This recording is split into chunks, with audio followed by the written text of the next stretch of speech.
they're starting to get unbelievably flexible. Yeah, and that's why we love neural networks. The weights of the initial neural network are random, but then over time, the transformer learns how to update the weights in such a way that it can take advantage of the mechanism. I think for me, the biggest breakthrough in understanding attention was that we're not telling it what to do. So our job is to mathematically implement the mechanism. The transformer, through training, will learn to use it.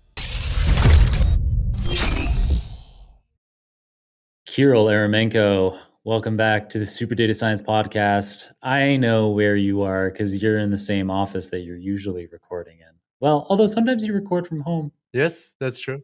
So I know that you're in Brisbane, but maybe you can tell us, so since telling us where you are isn't going to be that interesting or different, maybe tell us why you sometimes record from the office versus from home. Well, first of all, thank you, John, for having me again within the span of 40 days.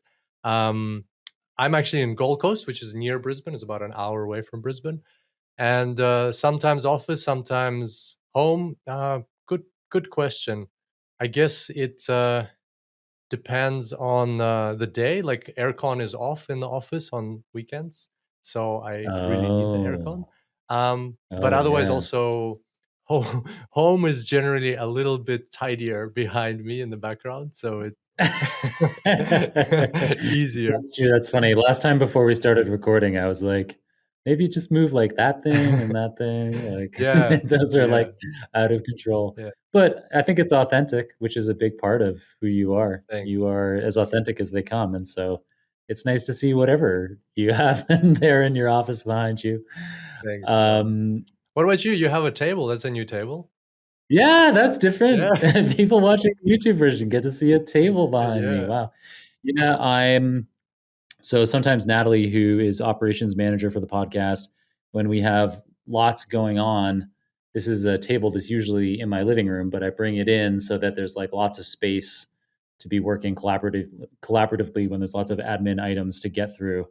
So that's the plan. It's been we're recording on a Monday, and like it was a weekend of intensive admin, and Monday evening is going to be more of it. So yeah, it's in here. It's weird. It's funny that you didn't notice it. It's like it's white. Like maybe it's just like people wouldn't even see it. Mhm, mhm, Anyway, this isn't very good banter. mhm.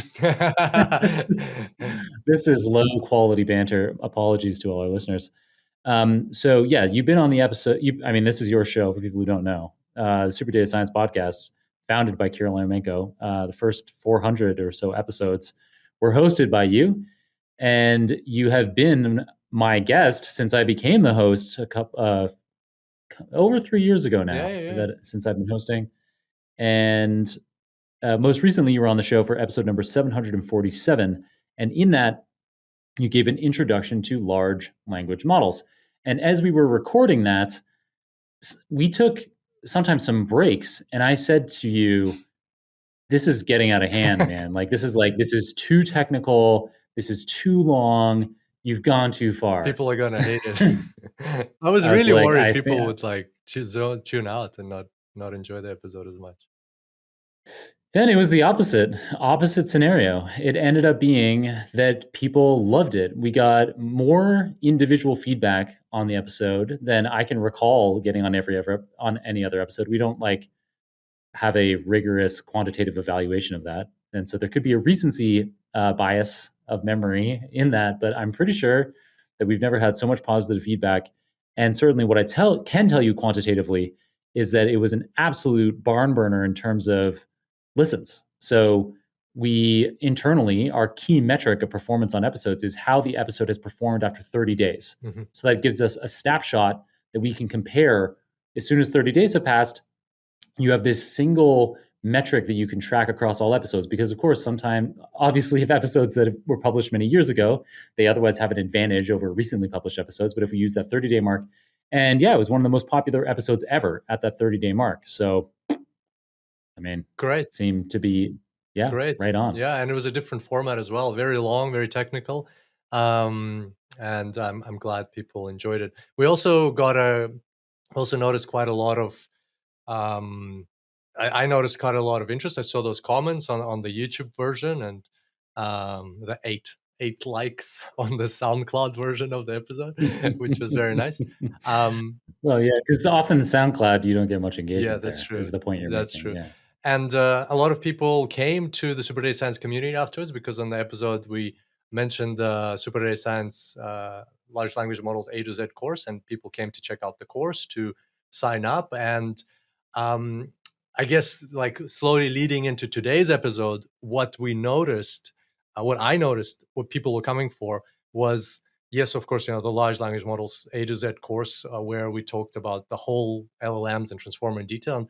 Um, but interestingly, and we actually ran an event, a live event, where I was like, okay, I'll answer any transformer questions, any technical questions you have, because a lot of people watched the episode, had taken the course by that time, and I said, come, bring your technical questions. And so these people came to this live event, which was online, of course, for an hour, and I was expecting all these super technical questions about attention mechanism, or input embedding and positional encoding, things like that.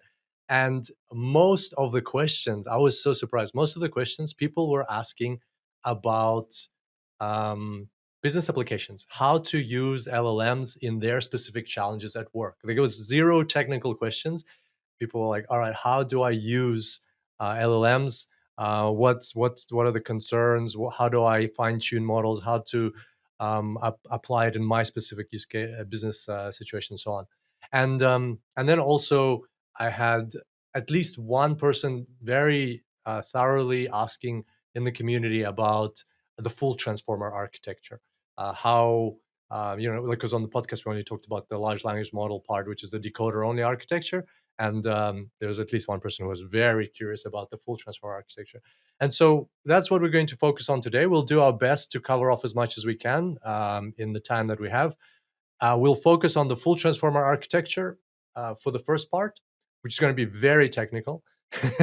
Then we're going to focus on fine tuning and understand what fine tuning is, and the different types of fine tuning. They are the different outcomes that you might want to get from fine tuning, and how to do fine tuning, the different methods or techniques there are for fine tuning.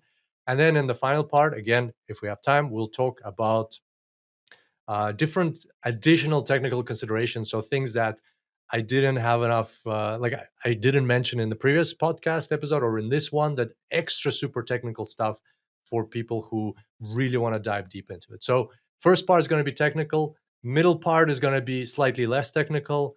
Final part, if we have time, will be super technical. That's the plan. Research projects in machine learning and data science are becoming increasingly complex, and reproducibility is a major concern. Enter ReadyTensor, a groundbreaking platform developed specifically to meet the needs of AI researchers.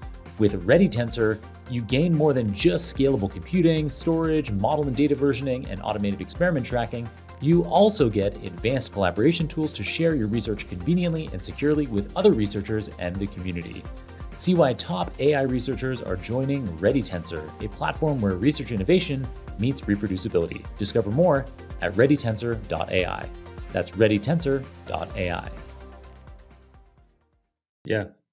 And we'll see. I mean, even this full transformer architecture thing, there's a chance that it's going to end up being a huge amount of time, in which case we'll figure something out. We will get all that content to you in some format or another. We'll try to get it all into this episode. And in case it isn't obvious, we are going to do a quick recap of what was covered in Kirill's preceding episode. So in episode number 747, that extremely in-depth introduction to transformers, we're going to be building on that right now. You're going to get the recap, and then we're going to build on it. But if you want the full recap, go back to that episode number 747 from last month. For sure, that would be very helpful.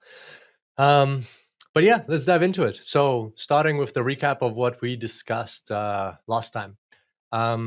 We used an analogy. So if, by the way, people commented after the previous episode, people commented that it was very helpful if you're in front of a computer to open the research paper titled "Attention is All You Need" from 2017. You can find it on arXiv. Just type in "Attention is All You Need" research paper. It'll come up.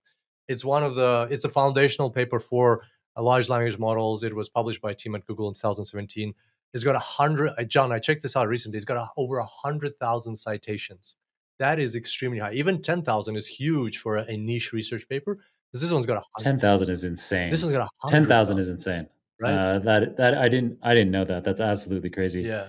And that's Vaswani et al. Although interestingly, something I learned from you in the episode in 747 was that all 6 authors contributed equally, which is also very unusual. Like sometimes you get typically 8 authors. Oh my goodness. Yeah. So typically, the first author does the most work. Like they do the writing. It's kind of their idea. Every once in a while, you see on papers an asterisk next to the first 2 authors that says these 2 authors contributed equally to this work. But in this case, it's all 8. And they all brought different specializations. That's really cool. It's really interesting to read literally on the first page of the paper. It says how they contributed.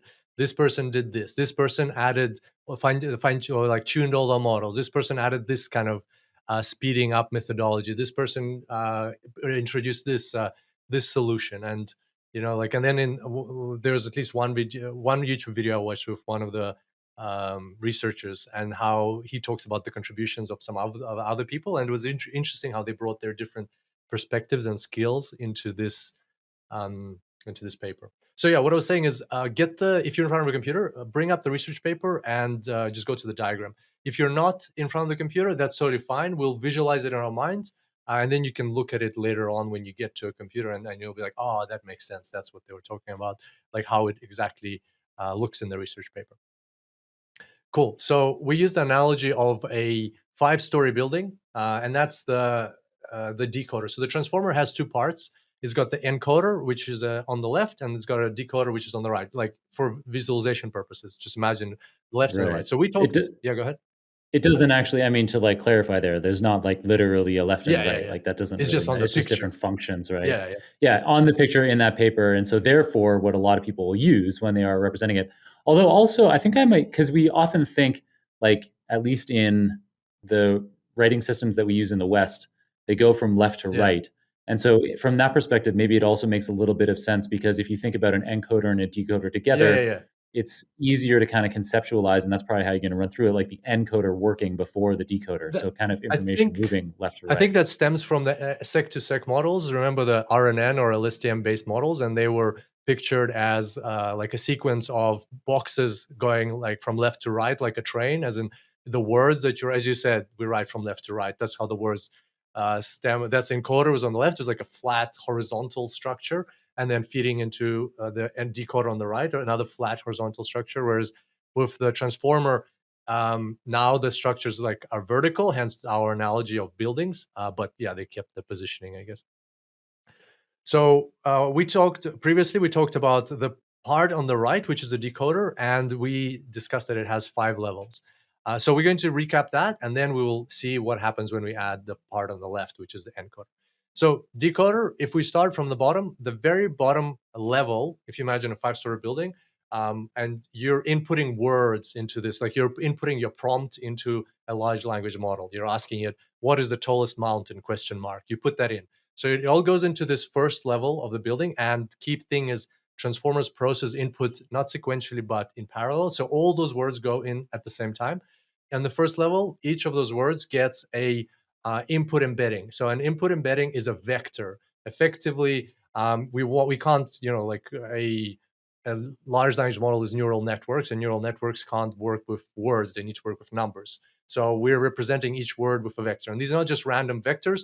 They are vectors that have semantic meaning. Semantic meaning is dictionary meaning of the word. So words that have similar semantic meaning are going to be similar. Words that have different semantic meaning are going to be far away from each other. So, for example, an orange is going to be closer to an apple and a banana than it's going to be to the word car or airplane, or the verb to run, or the adjective beautiful. So all words will get some encoding. And all of these vectors, they're 512 dimensional, because the more dimensions you have, the better you can describe a word. So that's effectively level 1, right? Anything to add? All good? Just quick recap. No, all good, man. Yeah, oh yeah. You got this down now. Okay, level 2. So now we've converted our words into vectors. And there's many ways of doing this. There's a bag of words model, there's the n-gram model, and so on. So like you can read up about those. That's not the core of this transformer or large language model. It's just like a method that we have to do. Then after that, level 2 is the next module, which is called the positional encoding module. Now, as mentioned before, all of these words, like what is the tallest mountain, question mark, they go in at the same time. By the way, quick caveat, as in the previous podcast, we're talking about words, but actually it's they get broken down into what are tokens, and tokens, a bit smaller than words. We're not going to go into detail of that, so we're going to use tokens and words interchangeably in this podcast. So tokens go into level 1, they get these vectors, then they go up to level 2. And in level 2, you want to say something, John? Well, I should just really quickly say that usually they're smaller than words, because tokens could be, you could have word level tokens, you could have character level tokens. What's on vogue today, and which we talked about a lot more in the preceding episode, is subword tokens, which will typically be like parts of a word. So if you have a very long word, it gets broken up into several of these subwords. If you have a short word, it might be the same. So generally speaking, yeah, exactly. And I don't mean to like nitpick. No, but that's the very idea that useful. yeah, I love learning something new. I didn't know that tokens could be bigger than words. That's yeah. I mean, because you could even theoretically, you could have like a sentence level token. You could talk about like breaking up a document into like it's kind of like a definitional thing. yeah. Cool. Um, Very cool. yeah, Very cool. yeah. Yeah. But yeah, subword tokens. Yeah, That's definitely the subword way things are done tokens. today. So again, we have these words. They get broken down in tokens. We're going to forget about tokens. We're just going to use words for now. They go into this level 1. They get their individual vectors, which represent their dictionary or semantic meaning. Then from there, they go to level 2. On level 2, they get a positional encoding. What is a positional encoding? Well, as discussed, all of these words go in at the same time. Previous models, such as the RNN-based or recurrent neural network models, or even more specifically the LSTM models, they would take in the input one word at a time. So they would inherently know the order in which the words came. Transformers are very efficient at training, at processing data, because they can take input in parallel. So imagine like a whole page or 100 pages go in at the same time. The transformer. That's why when you ask ChatGPT a question, like you put in maybe a whole page of text, it instantly gives you the answer because it doesn't need to process every word by itself. It processes everything at the same time. But the drawback is that now it doesn't know in which order the words came. So we have to have this level 2 module where we add a positional encoding mechanism. So for example, we looked at the example in the previous podcast where we said what are they called? Horses eat apples. And then if you reorder the words and you get apples eat horses, is grammatically correct, but it's completely different meaning. Yeah. Do you remember Yeah. that while you were talking about that? Yeah. We haven't. Maybe I could share them Yeah. for accessing in the show notes. But I wanted to see if, because it's so unusual to think about apples eating horses, Yeah. it sounds like it's grammatically Yeah. nonsense. But I wondered whether if I went into Dolly 3 in the ChatGPT interface and asked it to create apples eating horses, I thought that maybe it would be such grammatical nonsense, so far out of sample Yeah. of the training data, that it wouldn't be able to do it, but it did it perfectly. Yeah. And then I sent in real time as we were recording the episode, I slacked Yeah. images made by Dolly 3 of apples eating horses. So it is really amazing to me how the most modern LLMs that we have at the time of recording are able to, in many cases, and there are constraints where you try to go too far out of sample and it won't be able to figure that out and create the sentence for you or create the image for you. But they're starting to get, with these billions of parameters, they're starting to get unbelievably flexible. Yeah.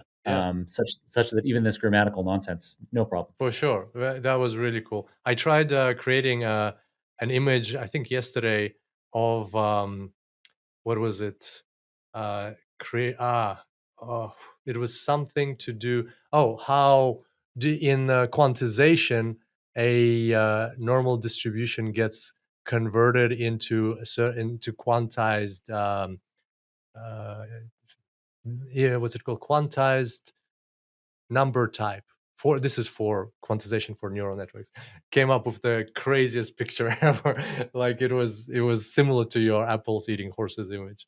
So yeah, but at least you gave it a shot.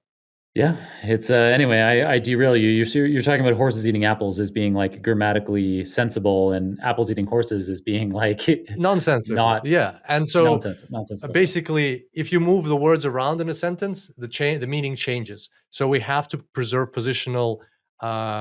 We have to know what position the words came in, and we have to communicate that to the transformer. And that's what Module 2 does. There's lots of ways of doing that. There's a very elegant solution that's used in the transformer. Or in this decoder part that we're talking about. It uses cosine and sine functions. We're not going to go into detail on that. It's another technical topic, but it's outside of the core value of what transformers bring to the table, which is attention, and that's the next level. So after these vectors, after the words get the vectors, and the vectors get positional encoding added to them, they go into part 3, which is the self-attention mechanism. And the self-attention mechanism, basically from each one of those vectors, creates 3 vectors: the Q vector, the K vector, and the V vector. The query vector, the key vector, and the value vector. So the query vector is the vector that looks for something. Let's rewind a little bit. Let's say, why do we need this attention mechanism? Let's start there. So attention mechanism allows us to add context to the words that we're using, to encapsulate context. Example that we used previously was the dog did not cross the street because it was too tired. So the word "it" refers to the words to the dog, because the dog was too tired. Now, if we change the last word in the sentence, the dog didn't cross the street because it was too wide, the word "it" refers to the street because the street was too wide. So we can see that context of a sentence can change the meaning of individual words. And what that tells us is that words don't only have dictionary meaning, which is the semantic meaning, they also have contextual meaning. And the huge advancement of transformers compared to other previous models is that they are able to capture this context. Well, to be fair, there was a paper before the transformers where attention was introduced by Dmitry Bagdanu with Yoshio Bengio as his supervisor. And Yoshio Bengio actually came up with the term attention. We were speaking about Yoshio, really want to get him on the show, invite him onto the show. And like we've mentioned him a couple of times, we're great to get him onto the show. Yeah, I think we're getting closer and closer. I think it might That'd happen be soon. awesome. So anyway, so the attention concept was introduced previously, but transformers really take advantage of it in a beautiful way.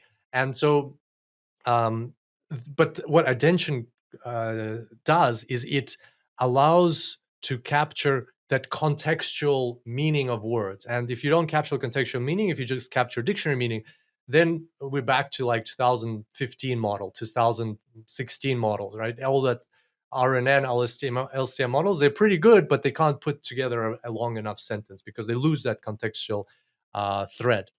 And so this attention mechanism is designed to capture context. As we saw, it's important. How do they do it? Every word gets 3, instead of one vector, which we had already, it gets 3 vectors. From that one vector, we create 3 vectors. We get Q vector, K vector, and a V vector. And let's say we're looking at the sentence, apples are a type of delicious blank.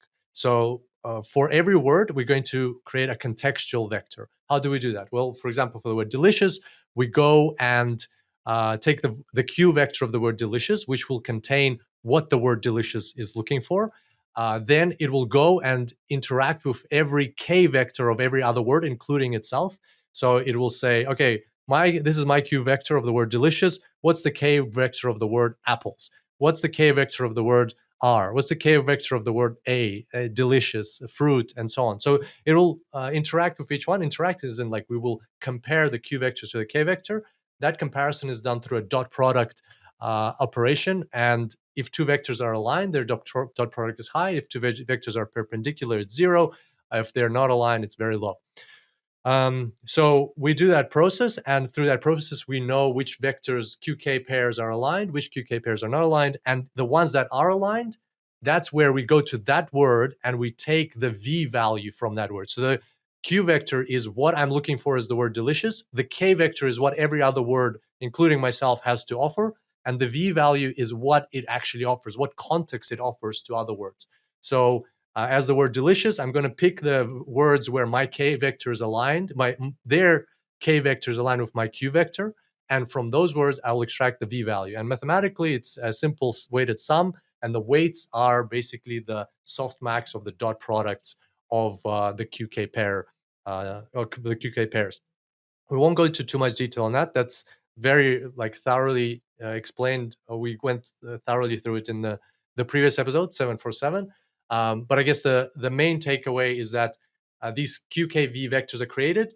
Obviously, they're randomly initialized because the weights of the initial neural network are random. But then over time, the transformer learns how to update the weights in such a way that it can take advantage of the mechanism. I think for me, the biggest breakthrough in understanding attention was that we're not telling it what to do. We're not telling it, oh, use the Q vector like this. You have to put this value, this information in the K vector. You have to put this information in the V vector. We're just creating this mechanism for it to be able to take advantage of it and then create, populate the vectors in such a way that then it will, over epochs and epochs of training, that it will be able to attend to different words. So our job is to mathematically implement the mechanism. The transformer, through training, will learn to use it. And that's a key distinction. That's why we love neural networks. That was very nicely said. Thank you. Okay, so once we're done with attention, what we get on the output of this level 3 is that we have these context-enriched vectors. Now, every word, previously it had just a semantic-enriched vector, which we added positional encoding to.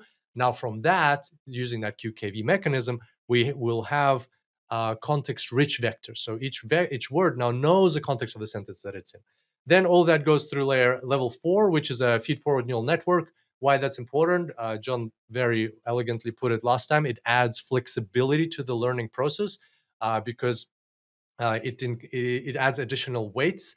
And also, that's the only place in the whole architecture where we have an activation function. We haven't had any activation functions before prior to this. And then level 5, these vectors go to level 5, where they go through a linear transformation to map them from the 512 dimensional space that they're in to the output space. And the output space in our case is the whole, all of the words in the English language, which, depending on how you count, can be 200,000 or more. So we want to go from a 512 dimensional vector to a 200,000 dimensional vector. And then we apply a softmax to that vector to get probabilities. So we get a probability distribution across all of the words of the English language, and that allows us to select something. One very important key consideration, something to keep in mind that we talked about in the previous podcast, and I want to reiterate now, is that each one of the vectors, so let's say we have apples are a type of delicious blank, right? So 6 words, they all go through this process separately, right? So they go at the end, the whole way through, we have 6 vectors. Then each one of the 6 vectors gets converted into those 3 QKV vectors. Then again, we get 6 vectors, 6 context-rich vectors. Then after the neural network, they go through the feed-forward neural network. They go separately, so we have 6 of them on the output. And then afterwards, through the linear transformation, again, we get 6 vectors, 200,000 values each. So 6 vectors, each one is 200,000 dimensional. Then we get 6 probability distributions, each one with 200,000 values.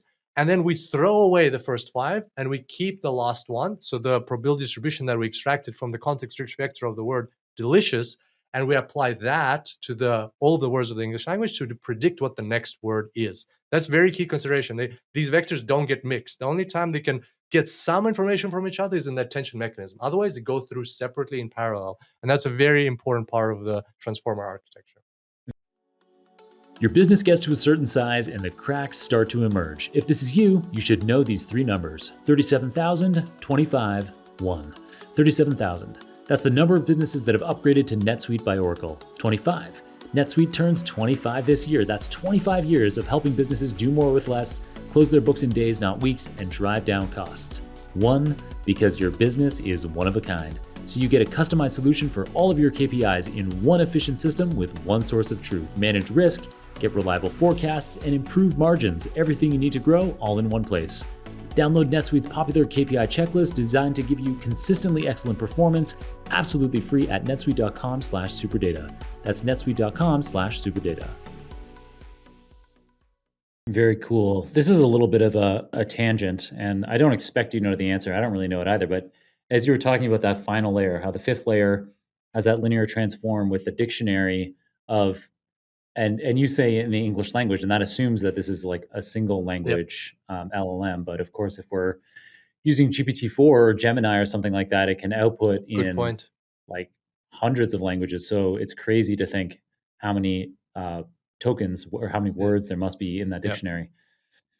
So one thing I was thinking about is, so what if we're not outputting Hmm. words, but what if this is like Dolly 3 and we're outputting Yep. pixels? I guess it would be, I guess the probability map would be some like pixel color, like the most Good. probable Good color for a given question. location. I don't know the answer to image version of transformers, but I do know, like for example, in BERT, right? You don't want to output a whole word, right? You just want to output a class, for example.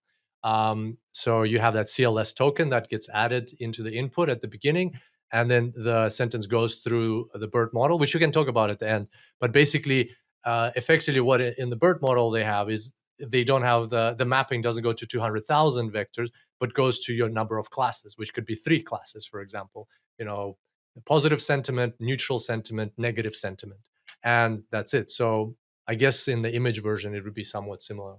Yeah. Nice. Anyway, just a little bit off topic. Today we are mostly, or I guess other than that brief section, we're using examples entirely from text in, text out Yep. transformer models. For But sure. yeah. Okay, so that's how the what's it called, decoder model works. That's the or and LLMs are basically decoder only. So that was our quick recap. Now, what are we going to do today? We're going to add the to make the full transform model. We have to add the encoder, which is on the diagram, is on the left. And this is going to be really easy because we have all these foundational building blocks. Effectively, if we're imagining the decoder as a 5-story building standing up on its own. Now we're going to add another building on the left. It's going to be a 4-story building. So a 4-story building is going to have the same thing: input embedding, positional encoding. Then it's going to have level 3 a self-attention mechanism, and then in level 4 is going to have the feed-forward neural network. So all very similar. It doesn't have that output layer. Now, in order to connect them, we have to make a modification to our decoder model. So let's look at the part on the right again, the model that we were just talking about, or the architecture we're just talking about, the decoder part. So we're going to keep level 1, 2, and 3 intact, so up to the self-attention. Now, after the self-attention, we have the feed-forward neural network, and then after that, we have the linear output and softmax. We're going to lift the feed-forward neural network level 4 and level 5, which is the linear transformation and softmax. We're going to lift them up, and under them, we're going to slot in another level, and we'll call it level 3B or 3.5, as you wish. So we're going to have level 1, 2, 3. It's going to be one of those weird buildings where you have level 3, and then you have level 3B, and then you have level 4 and 5. And so level 3B is another attention mechanism. It's called cross attention. And we'll get to that in a bit. But first, what we're going to do is let's talk about the encoder, so we know how it works, right? So it's got those 4 levels that we discussed. We're actually going to look at an example right away. So to help us illustrate this, we're going to look at an example. Bear in mind, we're talking about inference, not training. We can mention training towards the end, but it will be very similar to how we talked about training for a decoder-only model. So we're going to look at an example. So transformers are basically the original design of transformers. The full model was to translate sentences, right? So that's the use case that we're exploring in the research paper. We're going to look at the sentence: "The cat sat on the mat." It's got 6 words, and we're going to translate it into Spanish, right? So we're going to pretend that this transformer has already been trained on how to translate sentences into Spanish, and we're going to see how it's going to work with this specific sentence during inference. How is it going to translate it? So the correct translation is I don't know Spanish, so I might butcher this, but it's "El gato se sentó en el tapete," right? So the cat sat on the mat. And here, gato is cat, se sentó sat, tapete is on the mat. Sounded pretty good to me. I don't really know Spanish either, but I buy it. Thanks, man. So we're going to translate that sentence into Spanish. what happens, right? So the decoder encoder, right? Let's talk about the encoder first, the building on the left, the 4-story building. All of the English words are going to go into this encoder part. The cat's out on the mat, 6 words. They're going to go through positional encoding. They're going to go through a vector embedding. So they're going to get their vectors with semantic meaning. Then they're going to go through positional encoding, which we've already discussed. Then they're going to go through the self-attention mechanism. So the whole QKV process is going to happen, and each one of these vectors will get a context. Each one of these words will get a context-rich vector. So now we have 6 context-rich vectors, and then in level 4, each one of these 6 context-rich vectors will go through a feed-forward neural network, and to add some more flexibility, add more parameters, so it becomes even more able to understand the complexities of language and so on. So after that feed-forward neural network, we'll have 6 vectors which are contextually super rich. Let's call them super contextually rich vectors, or super vectors after being contextually rich, because they went through the feed-forward neural network with the activation function. And we'll call them vectors O for output of the encoder. So those are 6 O vectors sitting there. And we'll just put a pin in that. So we have 6 vectors that went through the 4 levels of the building on the left, which is the encoder, and they're sitting on the rooftop, right? That's that. We have now created a good representation, a very rich representation of our English sentence. And we're going to use that when translating. Now, the main part, in my view, I would call it the main part of this translation process, happens in the decoder, right? So when we like all of the, it's going to be like large language models. It's going to be like a GPT model where we're generating text from a prompt. The only difference is, the best way to think about it is like we're generating text, but with a condition on it, right? So for argument's sake, let's say we've already generated 3 words. So out of our sentence that we need to translate into, which is El gato se sentó en la tapete, let's say we've already generated 3 words, El gato se, right? So we already have that as output. Remember, decoders generate 1 word at a time. So it generated El, then something happened, then it generated gato, then something happened, then generate se, then something happened. Now we're going to find out, how does it do it? How is it going to generate the 4th word? So we have this output so far, El gato se, right? So, and the output comes from the decoder part, from the top of the decoder. Remember, we have those probability distributions. That's where we'll be getting the output. So now we have this these 3 words, El gato se. What's going to happen is they're going to go back into the decoder at the bottom in Spanish. They're going to get their vector embeddings. So each one of these 3 words, El gato se, will have a semantically rich vector. So it'll have the dictionary meaning associated with, or encoded in that vector. Then they will get the positional encoding on level 2. As we discussed, that's important. Then they'll go to level 3. The attention mechanism will happen among these same 3 words. So El gato se, these words will get to understand the context of what they have so far of this 3-word sentence. That context will be coded into the vectors for these words. After level 3 of the decoder, each one of these words will have a context-rich vector. So a Spanish context-rich vector with the Spanish sentence that we have so far of 3 words. Now it'll go into level 3B. And this is where the interesting thing will happen. This is kind of like the biggest addition that we're doing today compared to the previous episode 747. So what's going to happen now is there's going to be cross attention. So we have these 3 Spanish vectors going into this level 3B. And at the same time, on the building on the left, we can see there's 6 vectors, 6 English vectors sitting. They're context rich. They're ready to go, right? So if we were not to look at the encoder at all, let's just imagine, forget about encoder. What will happen if these 3 vectors just keep going? There's no level 3B. They just keep going through the decoder. What will happen? Well, they'll go into the feed-forward neural network. Then they'll go into the linear transformation and softmax. And as before, as with any large language model, they will, or GPT model, they will, or decoder-only model, we will produce the next word, right? So they will produce the next word. So based on El gato se, that's like a prompt for what's the next word. The next word could be paro, like the cat stood. The next word could be relajo, the cat relaxed. The word could be escondió, the cat hid, right? Those are all valid next words. It like makes sense to put a verb next.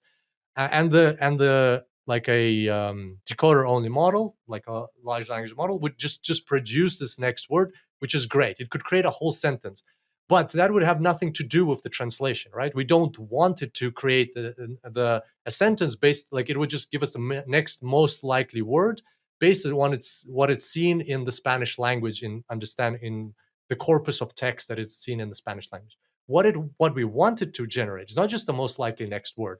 We wanted to generate the most likely next word based on what it's seen in its training data, but conditioned on the inputs in English that we gave it.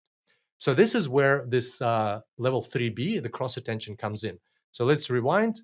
These Spanish words went through level 1, through level 2, through level 3, through the normal attention. Now they come into this cross attention. What happens here is that from each one of the vectors that we already have context-rich vectors for these Spanish words. From each one of these vectors, we're going to create 3 vectors. We're going to create actually not 3. We're going to create 1 vector. So normally in attention, we create QKV, but in this time, we're just going to create the Q vector. So for each one of the Spanish words, we will have a Q vector created. And the KV vectors, instead of creating them from the same Spanish words, we're going to create them from the English words sitting at the top of the encoder, right? We have those 6 English context-rich words on the left in the image. Instead of creating QKV vectors from each one, we're just going to create the K and V vectors. So now we have, now we can. Okay. I'm just going to interrupt you for a Go second, ahead. so I can this seems like a pivotal moment. So I'm going to kind of recap, and you can confirm for me that I'm getting this right. Sure. So we've got 2 kind of buildings next to each other, or 2 or 1 structure with slightly different heights right next to each other. So I guess maybe it's kind of easier to think of like 2 buildings next to each other because they can have like their separate elevator systems or whatever. And so on the left we have the encoder, Yes. which is 4 stories, and that's completely new in terms of what we've been talking about on this podcast. In episode number 747, we only talked about the right-hand building, which had 5 stories. Now we've got this building on the left, which has 4, but we've also, in order to allow these 2 buildings to communicate effectively with each other, you've added in an extra floor, 3B, between the 3rd floor and the 4th floor on the right-hand decoder building. Correct. So, so we have flowing up the kind of the elevator on the encoder building on the left is the English language that we want to have translated into Spanish. And then on the right-hand side, there is Spanish language flowing upwards as well. And then they meet at this 3B. So information flows from left to right from the 4th floor, the top floor of the left-hand encoder tower. It flows into level 3B of the decoder tower. And that's where this self-attention, this powerful thing is happening, where cross-attention. Cross-attention, where yes, right. So the self-attention is within one tower itself. So the decoder has self-attention. That's a really key thing here. Thank you. Yes. And so the encoder has self-attention as well. Its own self-attention. And that was level 3 in both. Self-attention is always level 3. Nice. And then now in this 3B on the right-hand side decoder, we've got cross-attention, which is blending the vectors, the Q, K, and V vectors that we recapped. And again, you can get tons of information on those from the preceding episode that Kirill was on, episode number 747. But it's the Q vector, the query vector, comes from the encoder, the left-hand side. No, from the decoder. Q vector comes from the decoder. Because the Spanish words need the context. Right. And the Q vector is the query. Right, it's like, I need this context. Do you have it? I need this context. Do you have it? That's the Q vector. So that is in the right side. Q vector is on the right, on the Spanish side in the decoder, and then the K and the V are on the left on the encoder. Correct. Nice. Okay, and so those blend together, and so it's a beautiful thing. So it's allowing that same kind of structure, these 3 vectors, the Q, the K, and the V, which previously, as we learned about in the self-attention, allowing us to figure out what the next token should be appropriately. Now we're getting, that same kind of mechanism, but being applied across these 2 different sources of information and blending them together so that you're getting context from one side. And how would you describe, so if Q is the context. No, Q's, K and V is the yes, context. K is the key and V is the value that contains the context.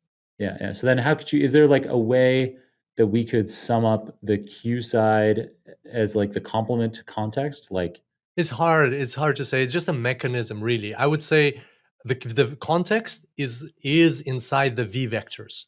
The Q and K is just an indexing mechanism. It's like Q. This is what I'm interested in. Like, tell me about. I'm gonna add like human interpretation to this. Obviously, the transformer doesn't do this, but just for argument's sake, let's say the word we have el gato se, right? So the word se is like, oh, I'm curious about what action is being performed. I need context about a verb. Give me context about a verb. So the Q value in human understanding would be like, oh, I'm looking for verbs. And then on the encoder side, we've got the 6 English words. The cat sat on the mat. And so they have the K vectors. Again, this is butchering it, but it's very approximate, but it's better for understanding. Each one of those K vectors is going to have information. What context do I have? And so maybe the word cat, it'll have a K vector saying I'm a noun, and the cat sat. The word sad has the K vector saying I'm a verb. I've got a verb inside here. If you want to look for a verb, look in here. Sat on the mat, and then the word mad has the K vector saying, oh, I'm a subject or I'm an object. Like the cat might have I'm a subject, I'm a noun, and I'm a subject. The word mat might have I'm a object and I'm a noun and I'm an object. And then the word the is like I'm an article. If you need information on articles, look inside here. And so the Q vector for the word se, which is like, as I understand Spanish, it's the start of a verb, but it's like, what's the next verb? What's the next verb? What's the context for this whole situation? It goes and it's like, I need a verb. And it goes across these K vectors like, no, you're not a verb. You're not a verb. Oh, you got a verb inside. Let me look inside the V vector for the word sat. And inside sat is like, oh, I'm a verb for sitting down. This is what it feels like, blah, blah, blah. And that's where the Q kind of query, it communicates through dot product with the K vectors of what it's looking for. When it finds a match, boom, it looks for the V, which contains the context that it needs. Last month, HPE and Intel together showcased the power of RAG, Retrieval Augmented Generation, to bring relevant business data to your LLMs. In this month's free workshop, you can learn about the art of fine-tuning embedding models to deliver verifiable conversational chatbots using the HPE machine learning development environment powered by Intel Xeon scalable processors. No matter your experience level, join us to learn practical techniques to build trustworthy chatbots with guaranteed behavior for enterprise applications.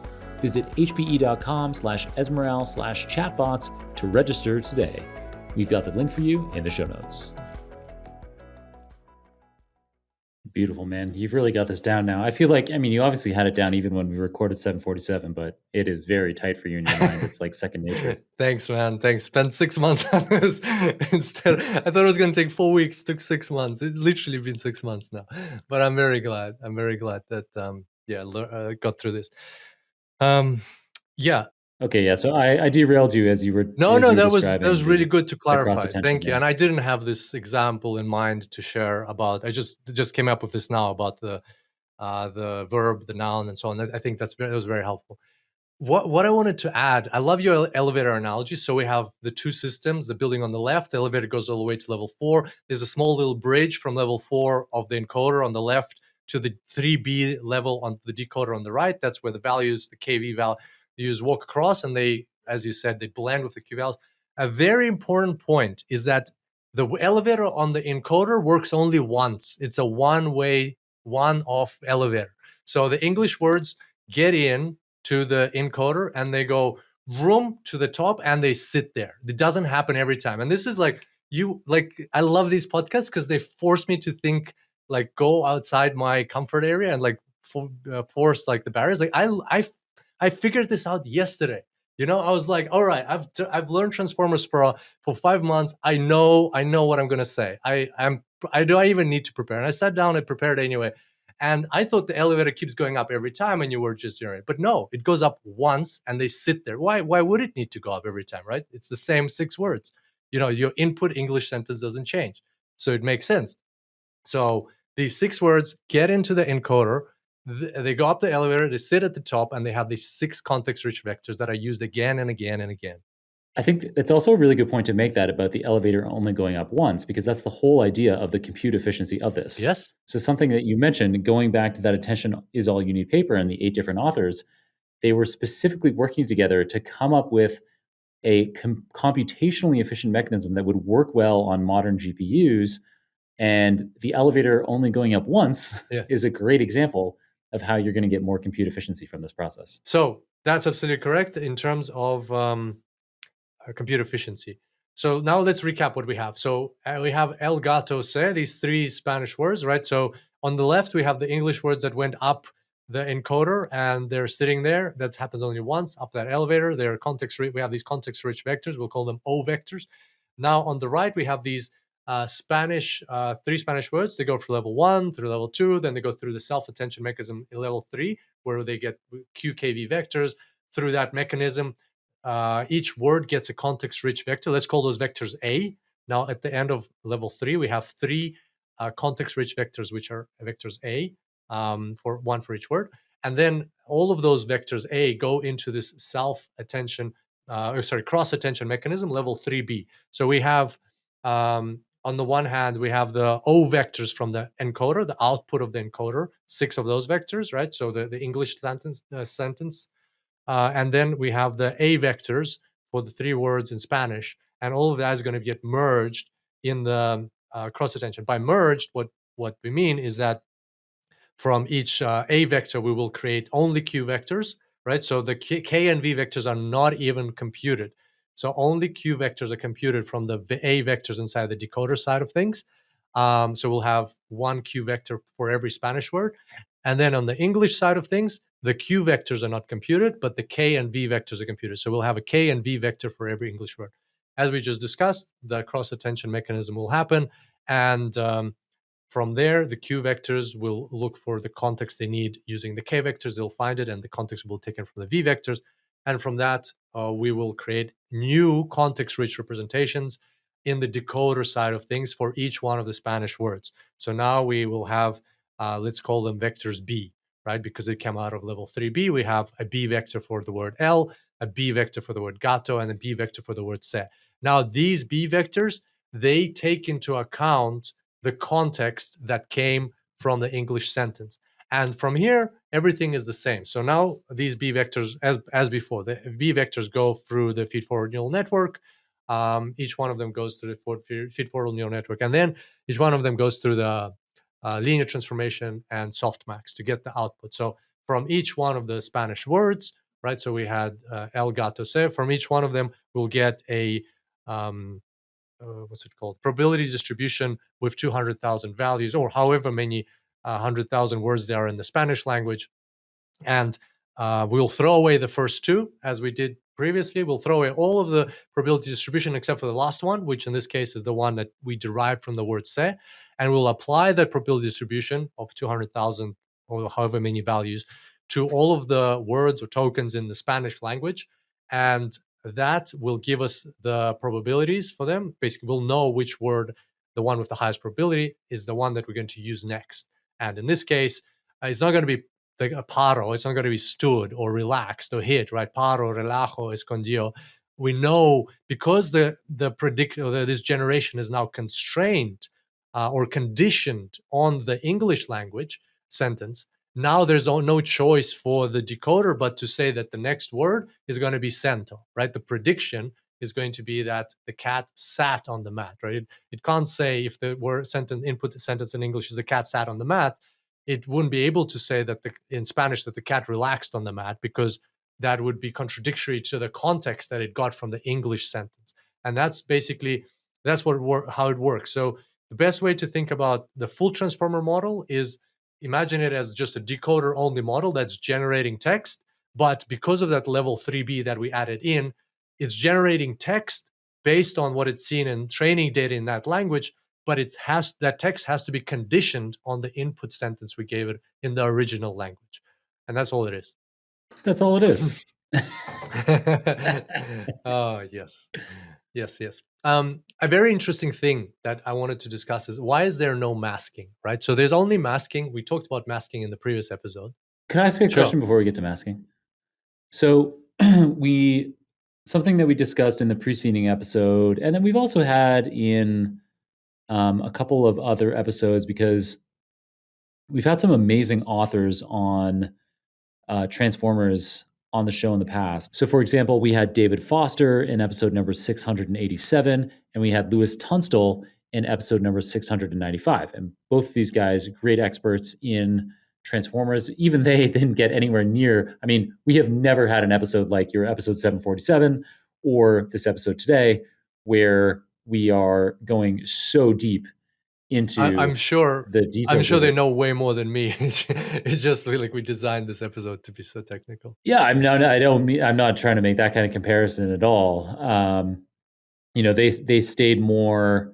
They stayed a little. We didn't get into the mechanics of each level of a transformer and what's happening.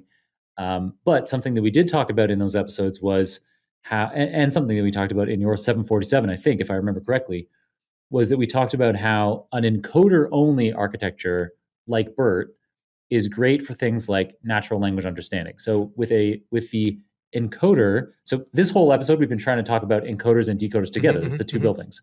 But you can have transformers where you just have encoder only, the left-hand building.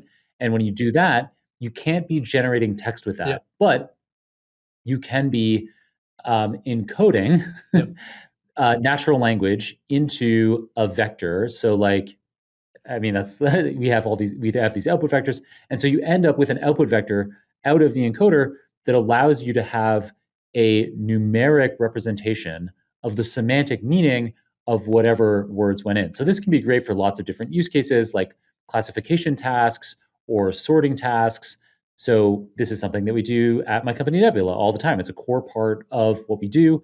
We're trying to help people find great candidates for jobs, say based on a job description. So you'll convert the job description, you'll encode it using a BERT-like architecture, take the natural language of the job description, encode that into a vector, and then we have a database of 200 million people, basically all the working population in the US, and we have already pre-computed the vectors using a BERT-like architecture from all the natural language that we could find on each of these 200 million people. So it's like you can think of it as like a spreadsheet with, we happen to have, let's say we have 200 length vectors. You could think of it as a spreadsheet with 200 million rows and 200 columns. So for each of the 200 million people, you have their location in basically this 200 dimensional space. And given this new job description that we encode in real time, we can then compare, okay, who is closest to this job description? Who's going to be the best fit from these 200 million people? So that's like an example of how encoding on its own can be super powerful using a BERT-like architecture. The decoder, the right tower, is very useful for anytime you want to generate text because it outputs a sequence of tokens. It outputs a sequence of words. So I feel like it's very easy for me to understand at this point in my journey with these things that encoders are great when you want to be encoding natural language into a vector for whatever kind of task, classification or ranking. And then you want to use a decoder when you want to be generating text. Why would we want to use an encoder and a decoder together? What is the advantage that full transformer architecture gets us that I can't get with a decoder alone? Great question.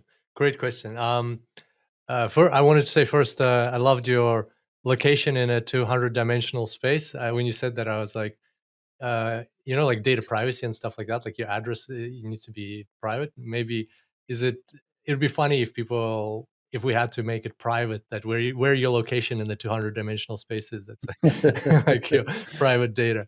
And just quickly to comment on what you said about the encoder, absolutely correct that you can capture the meaning or semantics or whatever you need of a text in a vector. It's not, but just for the sake of our listeners, it's not what we did in this case. We got to the point where each vector in the encoder, those 6 English words, they have their own context-rich vector. What John is talking about is if you throw away the decoder part, and on top of those context-rich vectors, you add the 5th layer that we're used to, the linear transformation plus the what's it called, softmax function, and then what you would also have, so like basically in the BERT architecture, you would have your 6 words, like the cat sat on the mat, but at the beginning you would add a separate secret token that is not visible to, like the naked eye of the person typing. It's like just for processing reasons. It's called the what's it called? A CLS token, the class token. So it gets added at the beginning of that sentence. And then now when you're processing that input, forget about the decoder side. Just imagine you only have the left tower on its own. When the vectors go through that part, the CLS token also gets its vector embedding. It also gets a positional encoding. It participates in the whole self-attention mechanism of the encoder. And then it goes through layer 4. It also gets that feed-forward neural network applied. And then all of those 6 plus 1 vectors now go through the linear transformation to get mapped to a certain, let's say, space, like a three-dimensional space, like or let's say in your case, a 200-dimensional space, right? Like you want 200 dimensions out of your context that you're giving. And you get some values in that 200-dimensional space. Or let's say if you're doing sentiment analysis, it's a 3-dimensional space. And then you throw away all the vectors except for the first one. You keep the CLS vector. You're interested in what class did the CLS vector get. And that's how the encoder-only architecture called BERT works. Right. That is a really key piece of information here. So in the encoder-decoder that we've been talking about most of this episode until I derailed things just now, with that, you have the vectors coming out for each of the positions in the encoded sequence. So each of the words, so all of that rich context. Whereas in the kind of situation that I'm describing where you want to be doing some classification task, BERT, where you want to be doing some kind of natural language understanding task and just have the encoder, you're not worried about generation, then you're using that CLS vector to collapse everything down to just one vector in the end. Because otherwise you have you'd have a vector for every single word in the input sequence, which would be like overwhelming. There might be, I don't know, like, who knows, maybe like for somebody that like is useful. I mean, obviously it is useful when we're passing all that information to a decoder. So you could imagine maybe somehow someone else has come up with some other kind of application where like all of that information is useful, but it's probably very, very rare. Yeah. For the most part, it's you're using the CLS token to get just one vector out for your entire. So in my case, you don't want to have, when I put a job description in, you don't want to get a vector out for every word in the job description. You just want one vector for the whole job description altogether. And that CLS vector, the mechanism that you just described, allows us to get you technically will get a vector for every word in your job description, but then you will just disregard them. You will have, like, let's say you have 1,000 words in your job description. Now you're adding the CLS at the beginning. Now there's 1,001 vectors. They all have to go through level 3 of the encoder. They have to go through level 1, 2, 3, because that's where self-attention happens. And that's where the CLS, the vector for CLS, will be enriched with the context from the 1,000 other vectors. And then from there, it doesn't matter. The other 1,000 vectors don't matter. From there, the CLS, you can throw them away. The CLS will have to go through the feed-forward neural network, and then we'll go and get to the output, like linear transformation and the softmax, and you'll get your whatever you need from the CLS from there. But at least up to the self-attention mechanism, all of the vectors have to go up to that point. Nice. Yeah. Thank you for clarifying. Yeah, I was imagining that in my head, like that was obvious to me, but it's very, very important to be able to make that like explicit that, so you need all of the vectors for all of the words, say, in the job description in order to be able to do the computation of the encoder. But then out of the final layer, all I want is one vector representing the whole job description, not each of the words. Yes. And so the mechanism that you described with the CLS token provides for that. Very cool. All right. So actually, a question. Yeah. Why? What's the point? Yeah. Very interesting. Why an encoder-decoder? Very interesting. I looked into this, and by no means am I a researcher, so I'm not best positioned to answer this question, and I'd be happy to be corrected on this. But based on what I've seen, GPT models are able to perform any task that a transformer model was designed to perform. So even to the point of translation, because GPT models, or no, I'm just not talking about I'm talking about decoder-only models. So decoder-only models, because they're seeing so much training data, which contains both English and French and Spanish and all these other languages, and examples of translations and examples of the same text translated into another language, they're able to, like, well, how can you just put into ChatGPT some text and it'll translate?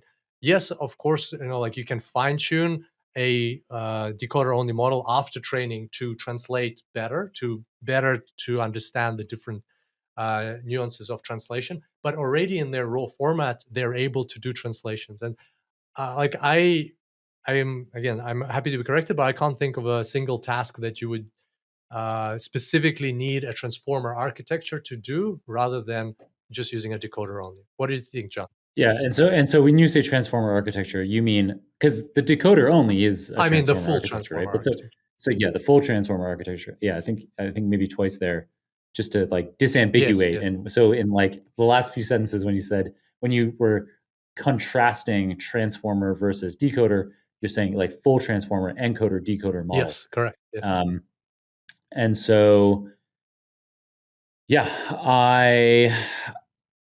maybe it has something to do with like scale, that like I'm kind of guessing here, but maybe when you had, if you weren't, now today, things like a GPT architecture that are decoder only, they're so gigantic with supposedly this, the well-regarded Yeah. rumor regarding GPT-4 is that in aggregate across all of, it's probably composed of about 8 different experts, and when you add up all those expert models together, it's probably over 2 trillion model Mm. parameters in total.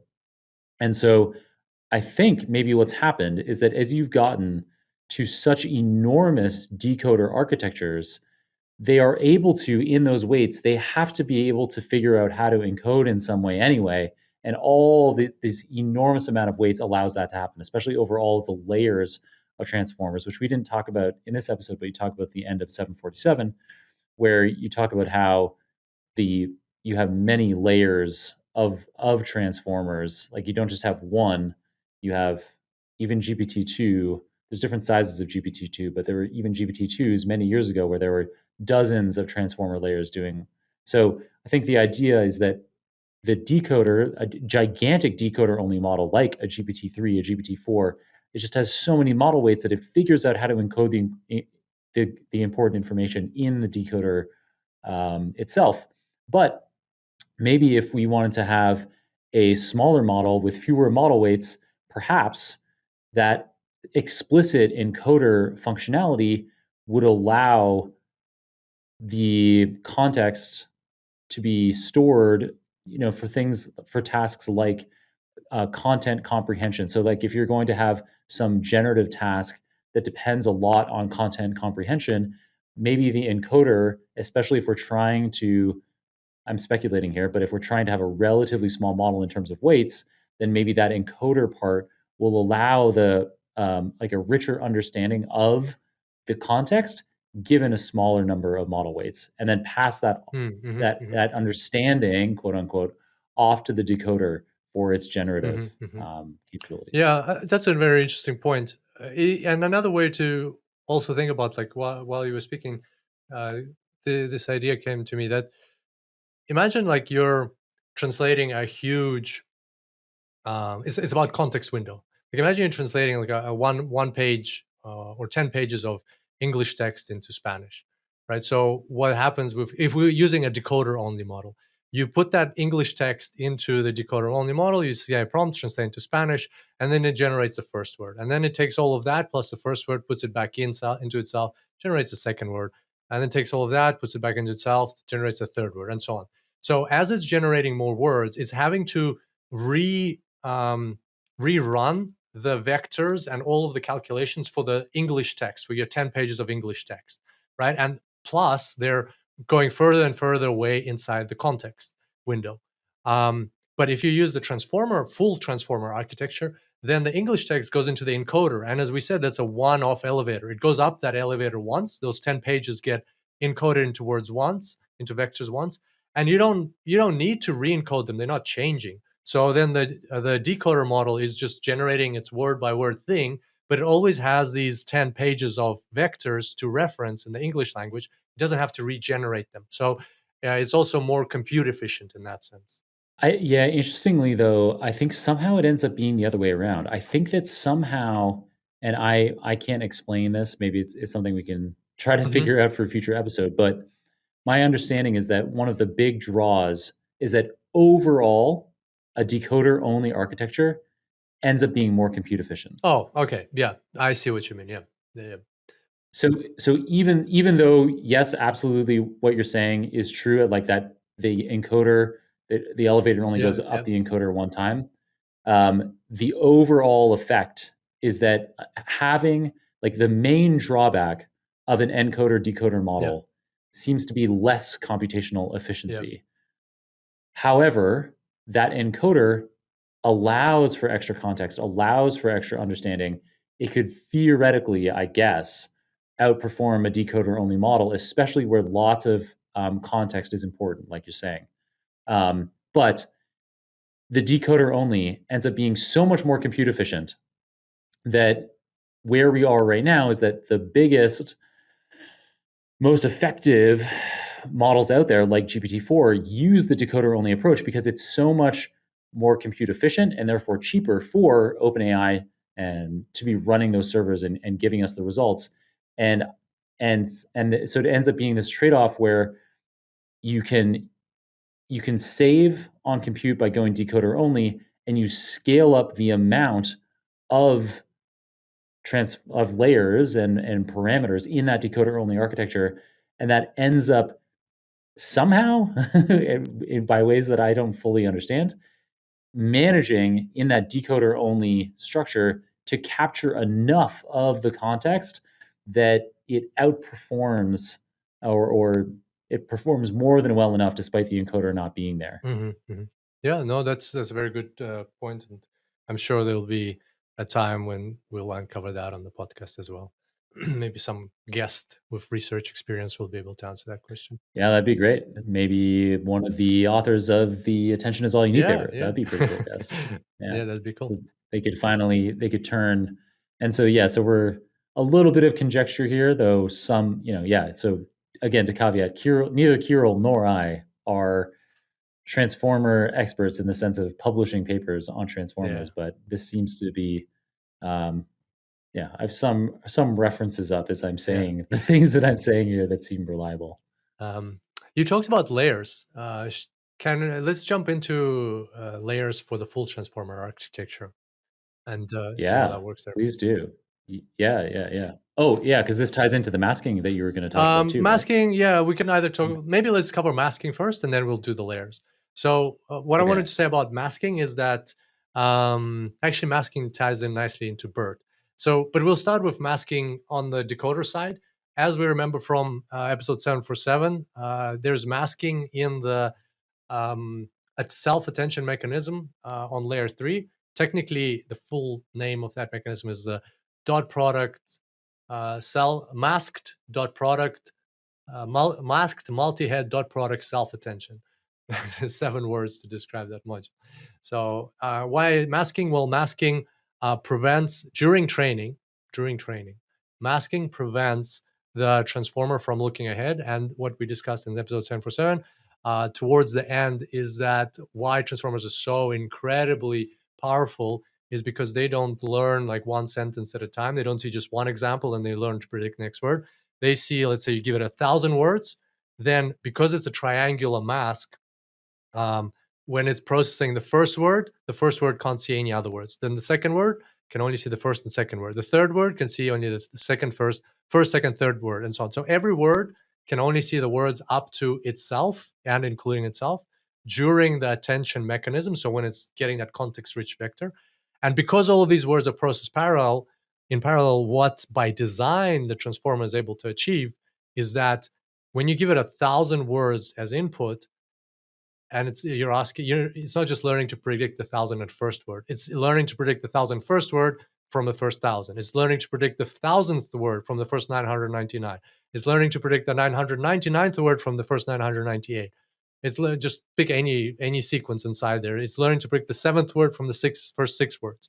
So all of that happens in parallel. So it's able to see 1,000 training, calculate 1,000 training errors in one go, and then from that calculate the combined loss function and do backpropagation. So that's why we have masking in the first self-attention, which is in the decoder, level 3. The question is, why don't we have masking in the self-attention inside the encoder, level 3? And why don't we have masking inside of the cross-attention, inside the decoder, which is level 3b? So the first one out of these two, the one in the encoder, we don't have masking inside the encoder because we want the English language words, or the input language words that end up at the top of the decoder. We want them to have context-rich vectors that are fully aware of the whole input sentence or paragraph that we're translating. If you think about it, when you're translating a paragraph, you know the paragraph in advance, right? Except for if you're doing like what's it called, simultaneous translation with somebody speaking and then you don't know what they're going to say. That's a different situation. Maybe the architecture there should be different, but in most cases you already know the full paragraph or page that you need to translate. So when you're translating it, you have the full context. So that's why in the encoder side, there's no hiding of context from the encoder. It just gets all of the context right away, and all of the words can see each other in the self-attention. And then in the cross attention, now let's say we have this sentence which we're translating, like the cat sat on the mat. Now we've got these first 3 words, el gato se. We generated them in Spanish already. So when we did the self-attention in level 3, there was masking, right? So during training, they would not have visibility of the other words. But when you get to now the cross attention, think about it when you're translating as a human. And this was, I mentioned this in episode 747. Dmitry Bazdano sent this in his reply to Andrew Karpathy in an email, which Andrew Karpathy talks about in one of his YouTube videos. So Dmitry Bazdano, who came up with this attention mechanism in an earlier paper, says that English wasn't his first language. And when he was learning English, the way he would learn to translate the way he would translate sentences is he would have this original language sentence, and then he would need to translate it, let's say, into English, and he would write, let's say, first word, second, third word, and then you're writing the fourth word. You're not trying to keep in mind all of the words that were there or some part of them that were in the original sentence. You have access to all of them. You take a pen and you look through them and you read through the whole context and so on. So when you're translating from one language to another, you need the full context of the input language as well. So that's why we don't have masking in the cross attention. So very important to remember, in the encoder-decoder architecture, there's only one place where there's masking, and that is the first self-attention inside the decoder. Very good explanation. That makes a huge amount of sense. And by the way, that really ties in well to BERT. So just as a quick reminder, for those who don't know, BERT, interestingly, the abbreviation stands for bidirectional encoder representations from transformers. And the key word there, encoder representations, right, already talks about that it's in the encoder, so you don't need the decoder model. So if we look at the encoder-only model by itself, like a BERT model, then it has attention, self-attention, but it doesn't have masking. And that's where the word bidirectional in the abbreviation BERT comes from, because the words inside that you put into an encoder-only model, they're able, the context, when they create context, they're able to look forward and backwards, right? So it doesn't matter. There's no triangular mask to limit each word from looking ahead. It can look ahead, even in training. It can look ahead. It can look at the whole thing, because we're trying to take all of the context. We're not trying to generate text. We're trying to create, or our goal is not to generate text. Our goal is to create a representation of this text, like classify it, or get some 200 values about somebody's job experience. So you need some sort of data, and you want to look through all of the data. And that's the power of BERT, that it's bidirectional. and that comes from like the goals are different. The decoder-only model, you generate text, so GPT, generative pre-trained transformers. It's got the word generative in there, so it's got another way of thinking about it also is that decoder-only models are causal, right? So there's a cause and effect. So certain words cause other words that fall in the sentence. You shouldn't allow the model to see the words that are coming ahead in training. Whereas in the BERT model, which is bidirectional, it's non-causal, right? There is no cause and effect there. You want to look at all of the words. And that's where the abbreviation BERT stands for. It's because there is no masking that it is bidirectional. Yeah, nice. So I'm going to repeat back some of that you just said on masking, and that was a really great explanation. So the whole point of masking is so that when you have a generative task, like you said, a causal task, you're trying to predict what the next token should be based on the tokens that have already been output. And therefore, in that kind of situation, it would be like if you imagined in like a time series prediction where you're trying to predict the stock market price tomorrow, you couldn't train a model that gets access to stock market prices in the future and in the past and try to use that to predict It's the what same the stock price future. is going to be tomorrow. Because you during training you have access to future information that during inference time you're obviously not going to have information about what the stock market's going to be tomorrow. And so this is a similar kind of thing where for a generative task, if you could see ahead what the next word is supposed to be in the training data set, then you don't need a model for that. It's just perfect information. So the masking hides like what the future stock price is going to be in this case. Training. Like it's hide in training. Yeah. So that that way you're making you're getting a model that is going to work well in real world circumstances. And so, it's something that's like the very nature of this generative task is being able to predict the next token. And so it's essential that we mask, that we hide what the next tokens would be during training. Otherwise, the model is it's just memorizing. It's not learning. It's going to be useless. And yeah. Whereas, in contrast, with an encoder, like an encoder-only architecture like BERT, all of the context can be used, which is great because in that case, you're not trying to predict what the next token is going to be. You're trying to do some classification task, and that can end up being what the extra power of an encoder like BERT can be when you're thinking about, like I was describing, the ranking people for a job or doing a classification task. In that kind of scenario, because you don't have this, you're not trying to be causal, you're not trying to predict what the next token is going to be, you might as well make use of all of the context, all of the words that follow, as well as are ahead of a given word of interest in the input text. Absolutely. Great summary. It's interesting you mentioned GPT, or you mentioned like predicting stock prices.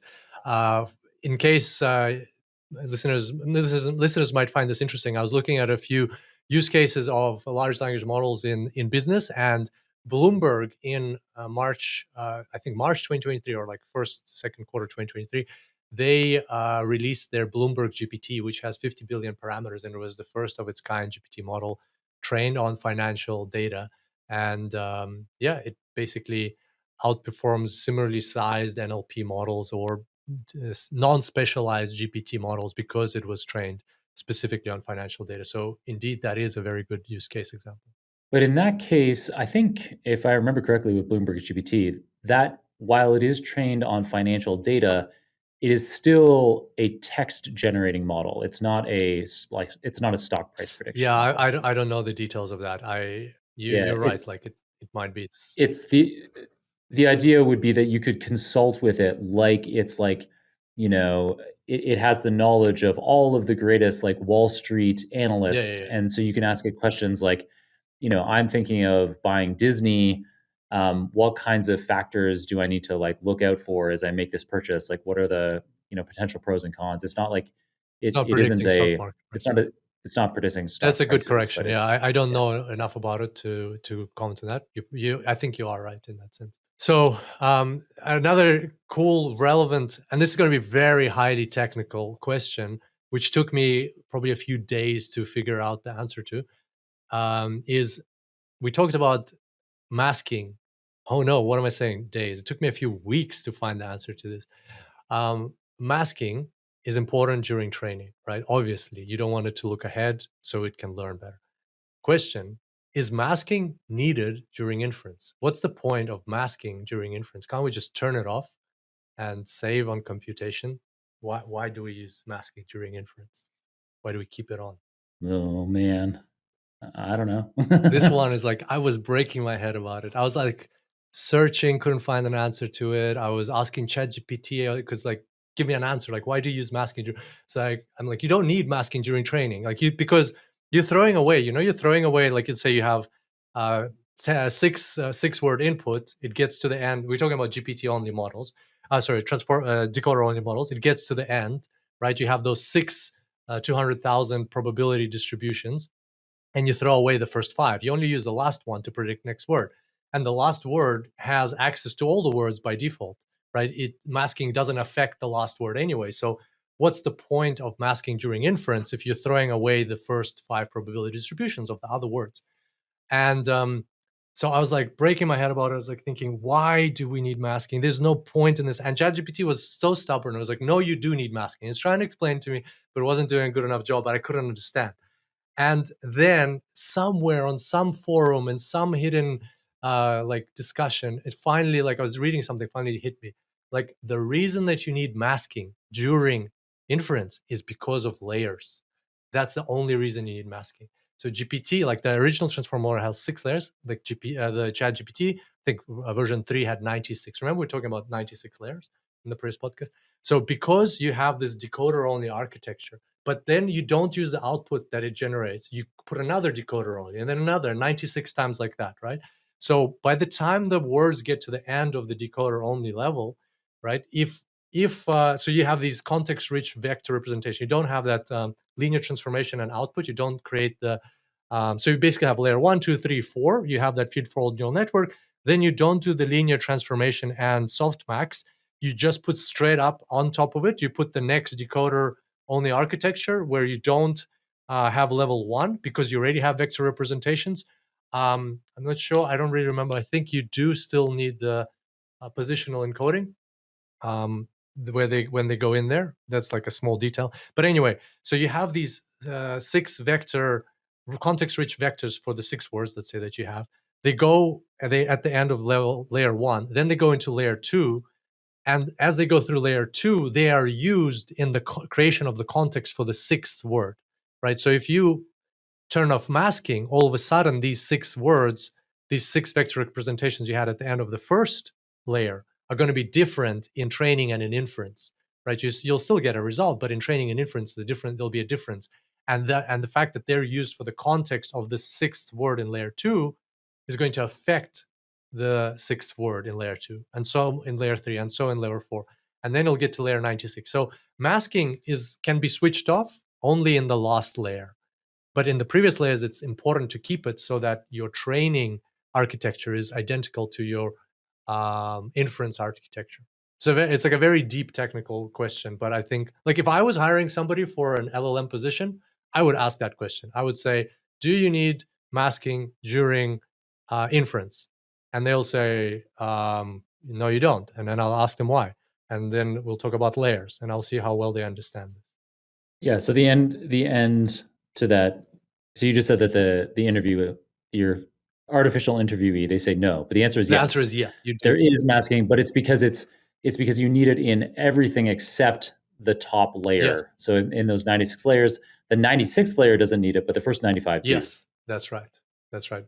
Because those vectors, even though they're not used, the first 5 vectors, they're not used for producing the output in the final layer, but they are used in the previous layers for the context in all the self-attentions.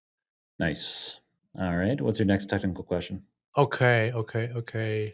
This is an interesting and important one for the full transformer, it's called the SOS token, or the start of sequence token. If you look at the transformer architecture, the full transformer architecture research paper, at the bottom of the decoder, it says outputs shifted right. And that might be a little bit confusing at first, like what's that for? Well, the reason is that how do you generate the first word, right? So you have those 6 words, the cat sat on the mat, going through the encoder, but then the decoder needs to somehow generate that first word, and then it can build on top of that. How does it just generate the first word? And so obviously during inference, there is no first word, there is no output that you need to shift right at the start. But during training, you can't show it the first word, right? You need to put some placeholder in that place, so it knows, it also learns how to generate the first word. And that output shifted right means basically that in the decoder side, we preempt any text that goes into the decoder always starts with an SOS token, which stands for start of sequence. And basically, this token is treated like any other token. It goes through the input, embedding, positional encoding. It goes through the self-attention, even though it's kind of pointless, but it still follows the same architecture. And then it gets to the cross-attention. Then it gets to cross-attend the English sentence, as we discussed. And then it will be able to generate the first word. So just something to keep in mind, that outputs shifted right is a SOS token that is used in the decoder. That's one technical addition. We talked, okay, so masking, we talked about masking. I guess the other important point with something we talked about was layers, right? So when we know it's a decoder-only layer, the layers are stacked on top of each other. But how do layers work in a full transformer architecture? Well, layers are taken in the encoder. The layers are stacked on top of each other. So in the original transformer paper, attention is all you need paper, there's 6 layers of encoders. They're stacked on top of each other, and the outputs go into the next layer, into the next layer, into the next layer, and so on. But then in the decoder side, there's also 6 layers, and all of the 6 layers in their cross attention, they use the output of the final layer of the encoder. So it's not like for like, where the first layer is connected with the first layer, the encoder first layer is connected to the decoder first layer. It's not like that. The encoder does all 6 layers first, and then the output of the 6th layer is fed into level 3B in each layer of the decoder. So that's another technical thing to know, that how architecturally it looks like. And I think that's pretty much it. There's just one last thing I wanted to say, and that is about bottleneck. So in the previous, remember, John, we were talking about in the previous podcast that LSTMs, they create a bottleneck, and they were inefficient because of that, because of the sequential processing, but also they put all their input into a bottleneck, and basically put into one vector, and that vector is a bottleneck because you're trying to squeeze a lot of information into one vector.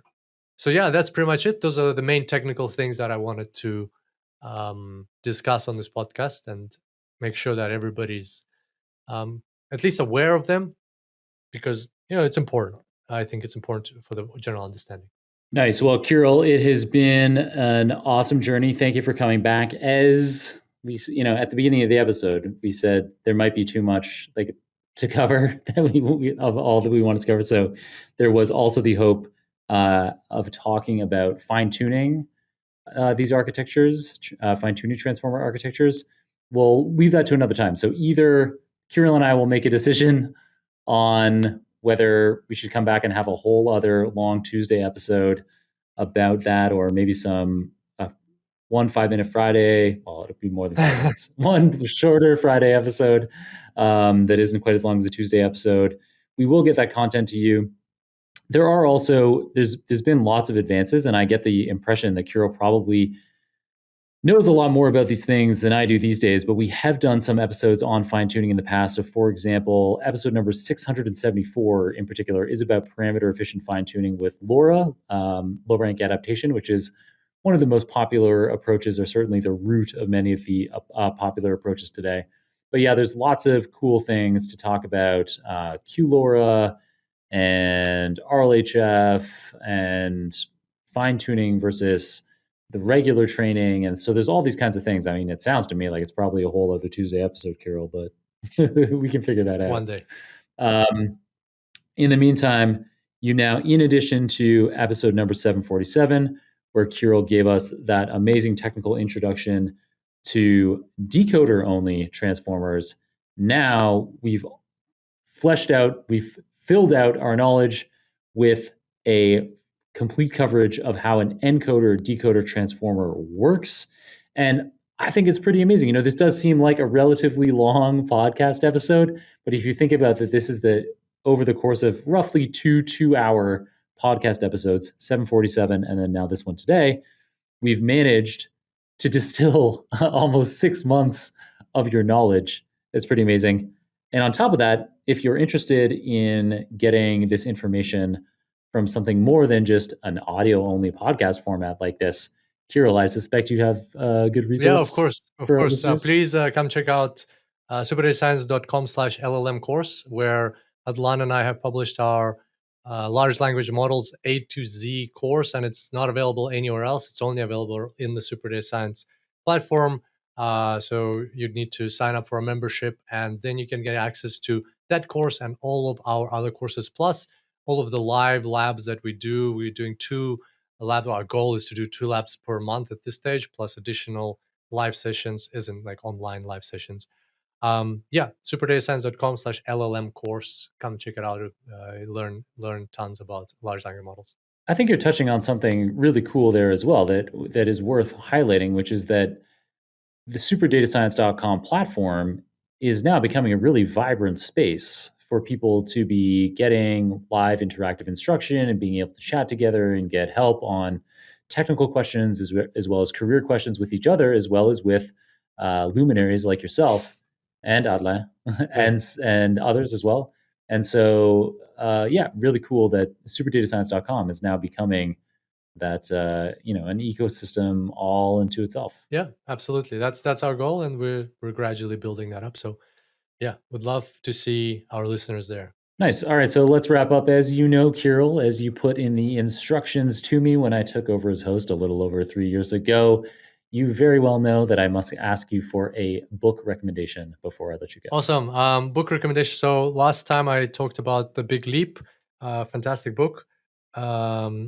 This time I'd like to recommend another great book I read a few months ago called The Go-Giver by Bob Berg and John David Mann, I believe. Really nice book about how to accomplish success in life, however you define success, by rather than aiming to grab things and take things and win things and always like striving for achievement, doing the opposite by giving people as much as you can in all areas of life.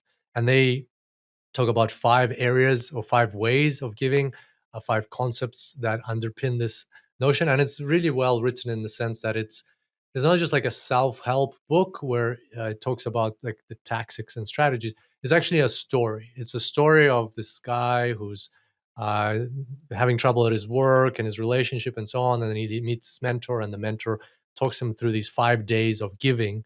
And it shows how it transformed his life. It's a very heartfelt book. I enjoyed it a lot. Excellent recommendation. Very much up your alley.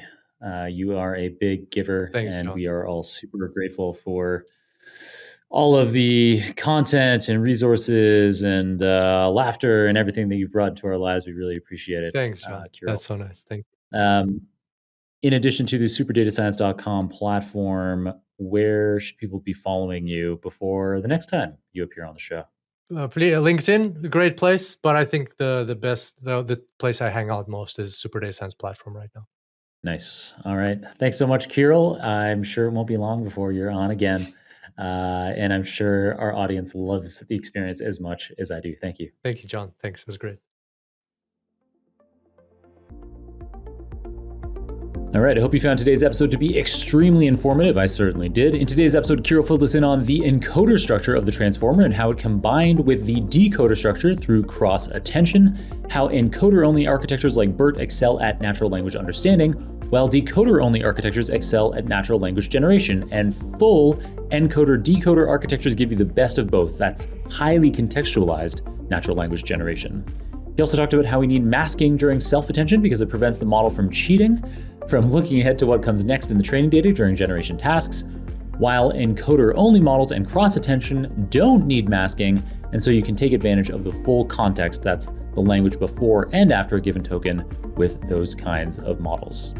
As always, you can get all the show notes, including the transcript for this episode, the video recording, any materials mentioned on the show, the URLs for Kirill's social media profiles, as well as my own, at superdatascience.com/759. And for a full video instruction version of the content we covered today and more, you can check out Kirill's LLM course exclusively at superdatascience.com/LLM course. We've got that link for you in the show notes as well.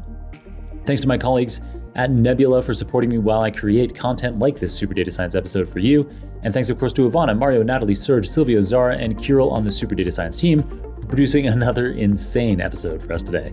For enabling that super team to create this free podcast for you, we are deeply grateful to our sponsors. You can support this show by checking out our sponsors' links, which you can find in the show notes. And if you yourself are interested in sponsoring an episode, don't hesitate to check out how by heading to johnkrohn.com/podcast. Otherwise, please feel free to share, review, subscribe if you haven't already, and all that good stuff. But most importantly, just keep listening. So grateful to have you listening, and I hope I can continue to make episodes you love for years and years to come. Until next time, keep on rocking it out there, and I'm looking forward to enjoying another round of the Super Data Science Podcast with you very soon.